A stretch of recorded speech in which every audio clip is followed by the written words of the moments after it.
Good morning, everyone. Sarah Barker with Connect Our Elders, and this is our Empowering Aging podcast.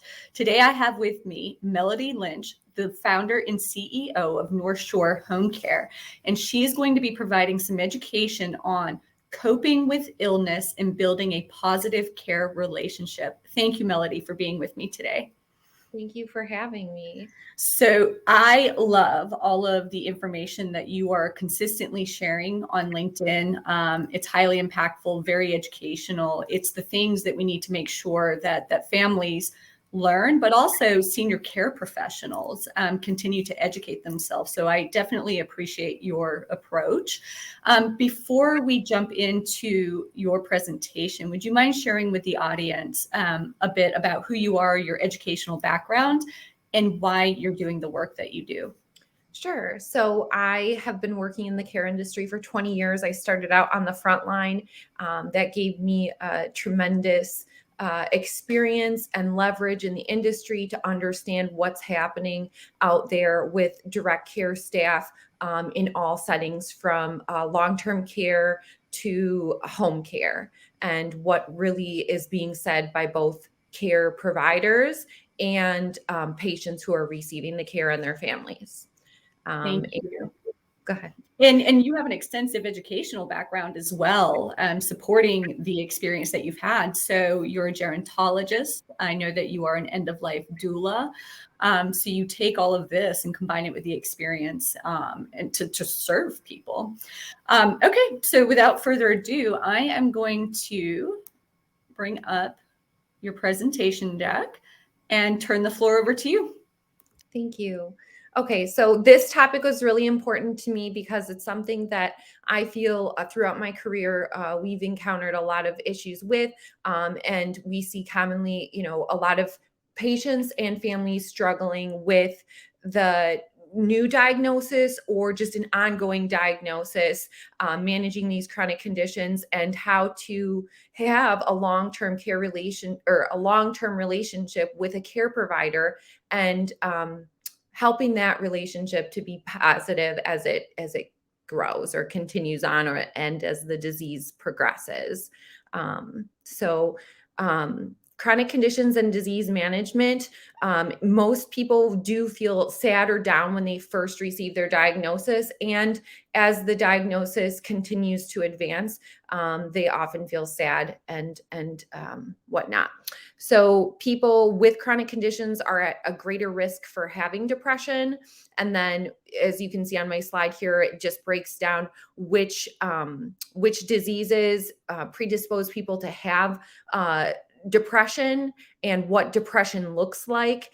I think that we oftentimes overlook depression with older adults because these feelings are overlapping with a lot of other diagnoses they might already have. As you can see, there's memory changes and digestive issues and things like that. So it can be hard to decipher, what is depression and what is not. And then people with depression are at greater risk of developing other medical conditions. So it's sort of a cyclical issue in terms of feeling depressed because you have a chronic condition, and then also being depressed and then developing more, or being at greater risk of developing more conditions. So emotional and mental health. People often perceive reality through their most current emotion combined with their emotional history. That quote spoke to me, and just that what we deal with on a daily basis with each client and their family members. What a person has been through definitely impacts how they handle the most current situations. Things like therapy through a psychotherapist or a social worker. There's other techniques like guided imagery and breathing techniques that can help with anxiety and depression that a lot of our older adult population doesn't have a ton of experience with. mental health has become more widely, or treating and addressing mental health issues has become more widely acceptable in our society. It wasn't necessarily as acceptable when they were growing up. So a lot of these things are new for them. So low stimulation is exceptionally important, especially with anyone with a dementia diagnosis. That can lead to, more agitation. Providing autonomy, that's a big trigger point for a lot of people when we start to take away things that they are wanting to do. It's a balance between finding what they can do and what we can help with, or how we can enhance their care by not, taking over every task. And then also giving space for when a person is feeling like we're intruding on that. Music therapy is another important aspect of care. It can really boost a person's mood, and it can be used throughout the day with patients, and it's helpful for the caregivers as well. Emotion, or family members' mental and emotional health. So that plays a big role in care too, because we aren't just helping a client. There's oftentimes family members involved. Maturity is realizing that half of what you want to say does not need to be said. Being able to see the difference between ego reactions and helpful points that can uplift harmony. So, we all have a different, I think that birth order, family history, and our location to our loved one all play a role in our perception of the person's abilities, where they're at, what's going on. And that also can play into how we perceive, what is going on, and if we have an ego reaction, or, a lot of times we have difficult conversations with families and they might respond defensively. So learning to know your audience and how to speak to your audience is really important, so that it can be a positive collaborative effort. And then the power and the purpose of a care plan. Person-centered care has been around for a while now. Asking the important questions like, what is their background? What are their interests? What are they good at? What makes them feel supported? What makes them feel happy? What makes them feel scared? Those are all really important questions before even starting care. So how to make that person feel the most comfortable and fulfilled. Through the care plan, we identify the person's abilities, the level of assistance that they need, any potential mental health issues, triggers, things of that nature, and we identify their goals. And I really want to touch on goals, because oftentimes when we sit down to establish goals, we can hear, daughter's goals or a son's goals, and everyone has their goals for their parent or loved one, and then there's the actual client, and sometimes those don't always align, and we have to make sure that we're focusing on the person, and that we're setting expectations and boundaries even for family members with their own loved one, because we cannot force them to do things that they aren't on board with doing. It is their life. The care plan helps us stay on track with measurable and attainable goals. It's really important that families see that we are tracking and making progress, and we have a real plan moving forward. That helps us feel safe and secure in maybe scary and unsecure times. It's uncharted waters of experiencing a new illness, or just an illness with a parent. So anything that we can do to help guide and provide a roadmap along the way can help ease anxiety and stress throughout that time. And it also helps the patient feel motivated along the way to see that they have achieved certain things and that they're progressing along the way. Sometimes goals have to be revisited, ensuring that the patient is on board with the established goals. Goals can change, conditions can change, and sometimes we need to readjust. And sometimes people will initially say, hey, this is my goal. But then when it comes to acting it out on a daily basis, they don't desire to do it. And you can try other techniques to get them back on track, but ultimately the decision is up to them. Using data to track progress and create an open dialogue and shift techniques. The data, as I said, is very helpful for preventing hospitalizations, tracking where they're going, where they've been for motivational purposes, but also creating an open dialogue. Data doesn't lie. So, if we're just going through the motions and we're not really getting anywhere, then it might be time to have a discussion and shift the focus. And then identifying purpose and finding joy in difficult times. The purpose in life assessment is something that I learned about in grad school, that I think is a really important assessment when working with older adults. Your purpose in life shifts at different ages. And oftentimes when I sit down with older adults, that's one of the biggest challenges. They have known their purpose their entire life, and with their current functional limitations or retirement, they are experiencing almost a crisis in finding what their new purpose in life is. And that can lead to feeling depressed, a lower quality of life, and worsening chronic conditions. So there's some tips to help find joy in difficult times, and that's by staying present and focusing on small moments that spark joy. We can indulge in our five senses like taste, smell, touch, what we hear and see that can help us feel pleasure on a small scale. Sometimes we get stuck in a rut, and changing up our routine can really infuse new energy into our lives. Another technique is to become the main character and filling the gap with self-love. So really prioritizing yourself and loving yourself to fill the void that you're experiencing. Meditating, gardening, journaling, reading, walking, all of those things can help boost an individual's mood.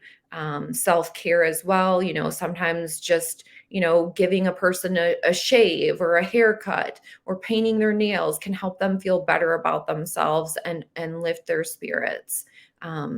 Also, as we age, we can become very rigid, and letting go of that rigidness and just almost having a childlike sense or approach to things and just laughing about silly things can lighten the situation.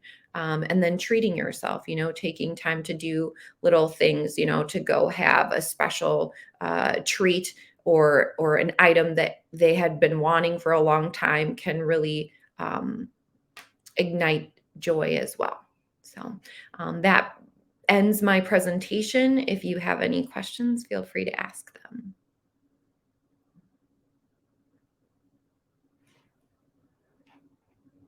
Oh, I think you're on mute. Yes, thank you.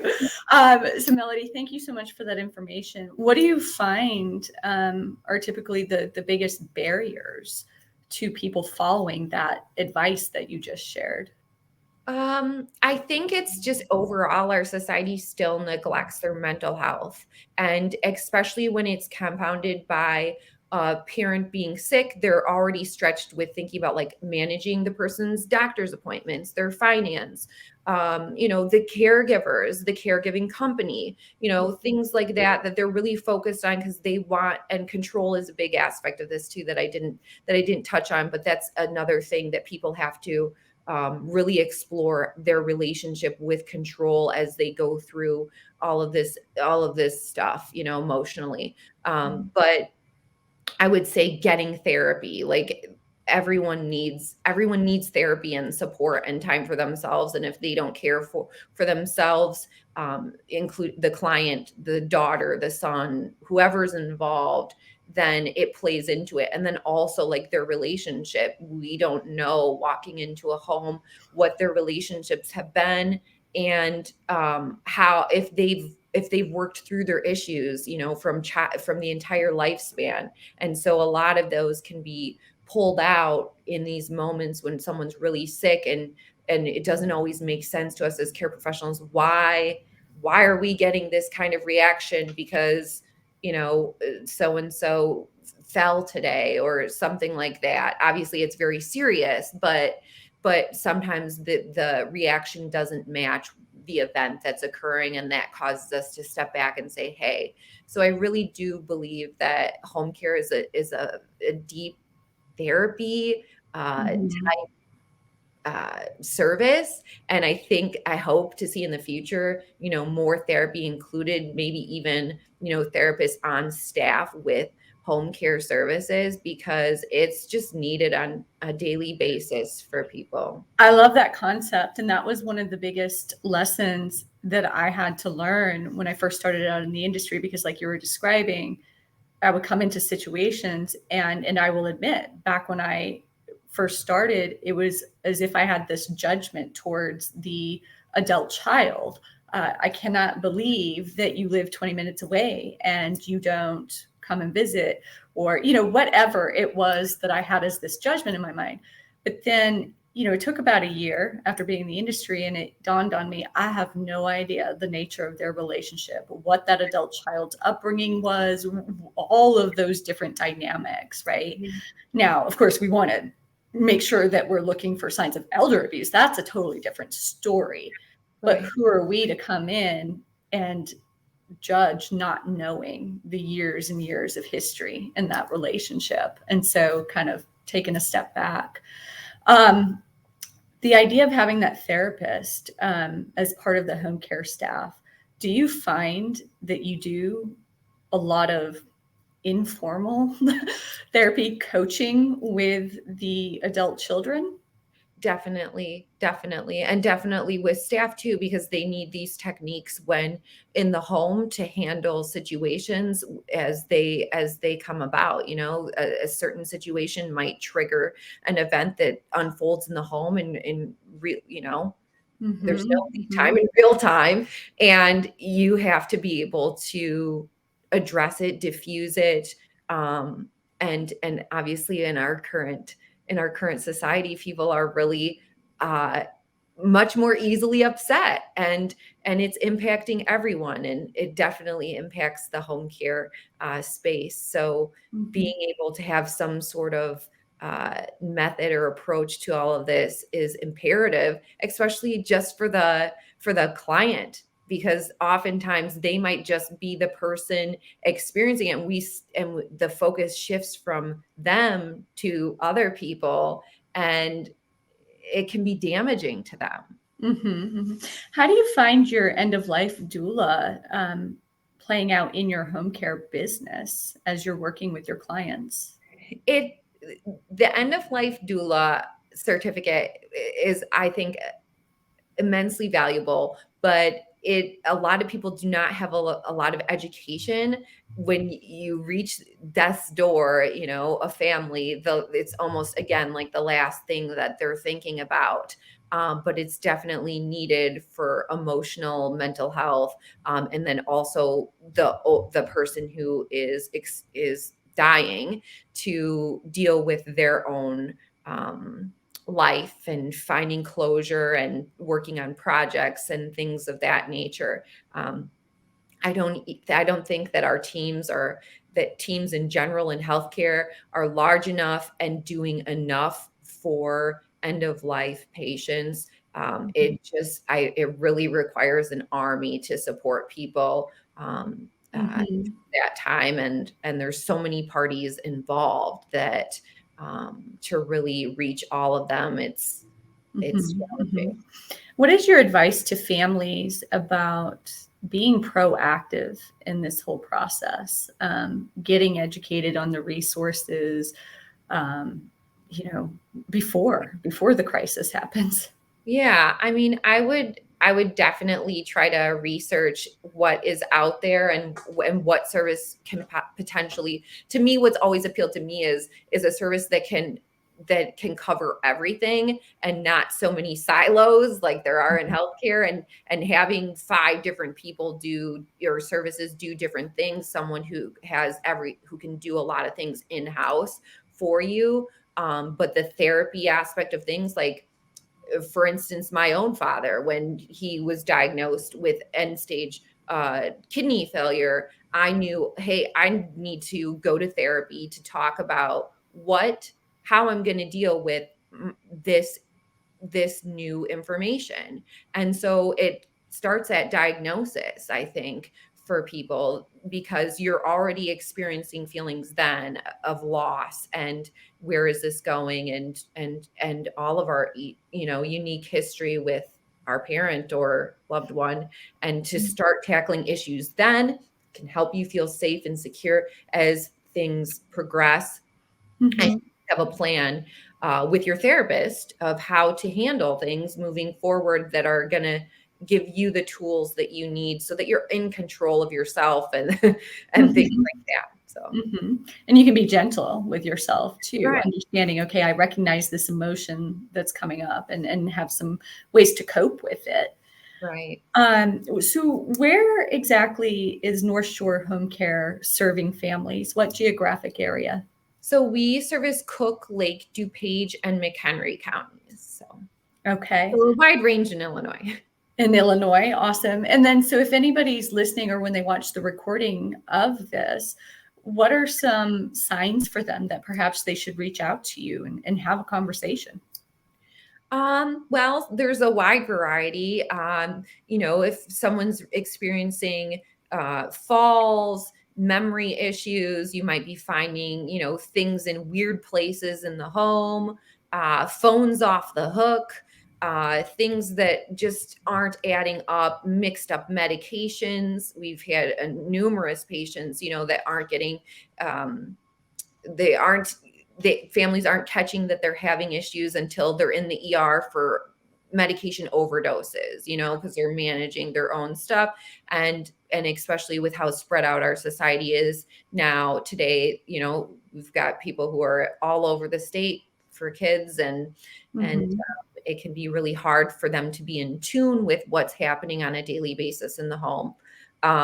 So things like that, nutritional diet, all of those things. As a general recommendation, I feel that almost every older adult at a certain point should just have like at least one visit of a check-in a week to see how they're doing and establish a relationship early on, so that they kind of feel eased into it instead of, in a crisis, okay, now we need 7 days a week, 24 hours, and they're not used to having somebody in their home and what it feels like and all of that, to sort of help ease that pain, but also to have a good sense of what's going on, because there's nobody who's dedicated to being in somebody's home on a regular basis to pick up on those things. And sometimes it's actually, I know for a fact that oftentimes when you're an outsider, it's easier to pick up on things than you as somebody who's close to someone, for a variety of reasons. There's denial. There's just a lot of things going on, and they might be focused on finance when they come into the home, or other things they have to manage. And so they're kind of half present with maybe some of the physical things, but even like the doctor's appointments and things like that, making sure if the person is okay with it to be able to have access to their chart so you know what's going on. A lot of things can slip through the cracks that way with people, and there isn't always great communication until something bad happens. Right. So 2 comments there. I'm a big advocate, and I'm always pushing this concept. You can start exploring various caregiving agencies, even if you don't need it right now, right? But start interviewing, so to speak, right? Meet the people and decide proactively which one that you will want to use when the time does come, when you need it, right? So that way it's not, whichever company is recommended at that time, you've already established that rapport and that relationship before the care is needed. And then to talk a bit more about what you were just describing, those check-ins, the doctor's appointments, looking at the charts. Do you guys at NorthShore Home Care, are you guys doing purely caregiving services, or are you also doing care management services? We do case management as well. So Okay. that includes the review and sitting in on doctor's appointments and providing feedback and things like that, which is extremely necessary in our world today too, for advocating for older adults when they see their doctors, and sort of, again, like the silos, they've got, most of them have multiple physicians and specialty doctors, and sort of bringing that entire picture together. Things can get missed even between providers, and the move to have all of that information housed in one, it still can get missed, and it can really make a difference in their lives. So I've always loved care management, case management, as you're calling it. I believe that it's a very proactive service, right? And it's a service that supports the client and the family. You're providing that communication back to them from the doctor's appointment, and suggesting maybe some other community resources, and being the quarterback, right? The in-town daughter is another term that's often used. Right, Thanksgiving was just last week, and then we have Christmas around the corner. So what is some advice for adult children who maybe they're doing a good job of calling their aging loved ones, and it seems like on the surface everything is fine, but when they go and they visit on Christmas, what are some signs they should be looking for that perhaps things are not so fine? Well, obviously taking a look around the house, things piling up, things not being maintained the way that they should be, kind of taking a look at, hey, what is mom and dad eating on a daily basis? Just looking at how much fluid, when you're sitting with them for the day, how much did they drink? What did they eat? Things like that. Their weight, if there's been a change in their weight, or looking at their gait, or the way that they walk.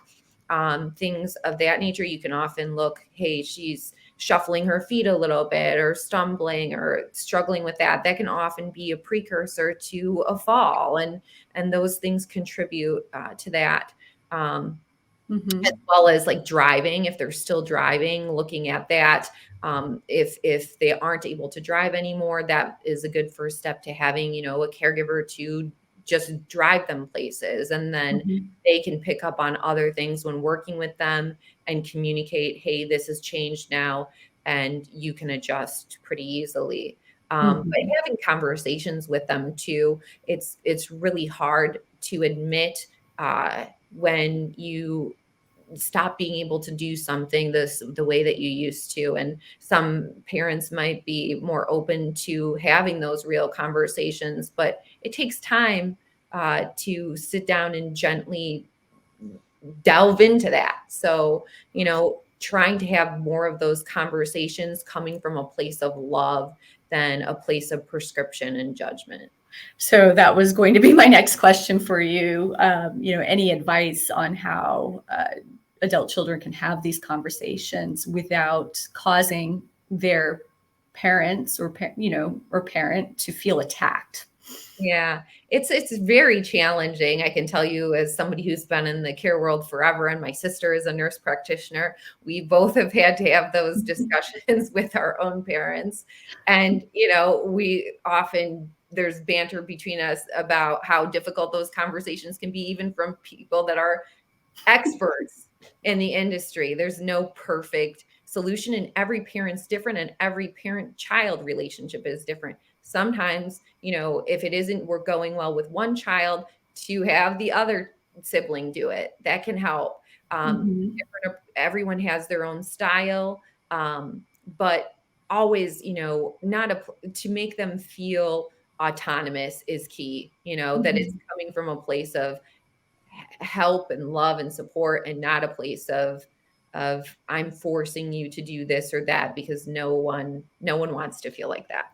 So. No. Do you think that it's very helpful to start having these conversations sooner than when the time comes that some services are needed, right? Start broaching these topics. Definitely, because we see older adults constantly in the field that are not, their kids are seeking care because things have happened and they are still so resistant that they are not going to get it. And it's going to go down a cycle of hospitalizations and injuries. And that's their choice. But hopefully with little steps along the way and conversations and even therapy too, for the older adult, it's hard to experience physical, mental, emotional changes with your body. And sometimes that might be helpful to discuss with a therapist, and then to have those discussions with family members about, hey, how can we work on this together to help me? But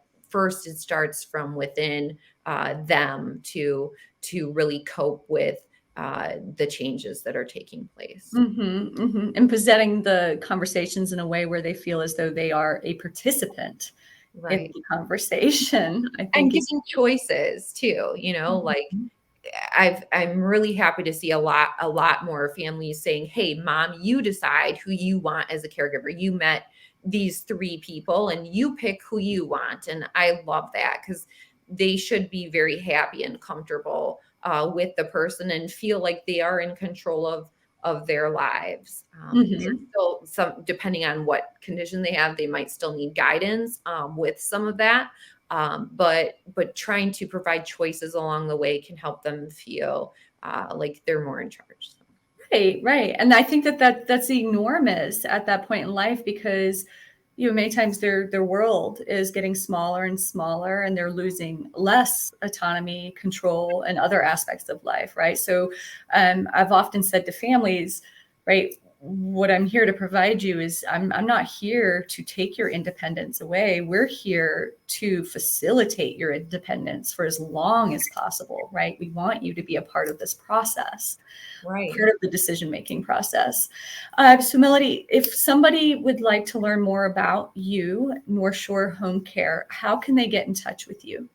They can visit our website, www.nshomecare.org, or they can email me. It's my first name, Melody, Melody, at nshomecare.org, or they can call our office at 847-510-7166. Thank you so much for being my guest today. Very important information. And I would like to thank my sponsor for the Empowering Aging podcast, Retirement Genius. All things alternative funding solutions for care, whether that be life settlements, VA aid and attendance, reverse mortgages. They are experts when it comes to alternative funding solutions to pay for private care. So huge thanks to Retirement Genius. And again, Melody, thank you so much for being my guest today. Thank you. I hope you have a great weekend. You too. All right. Take care.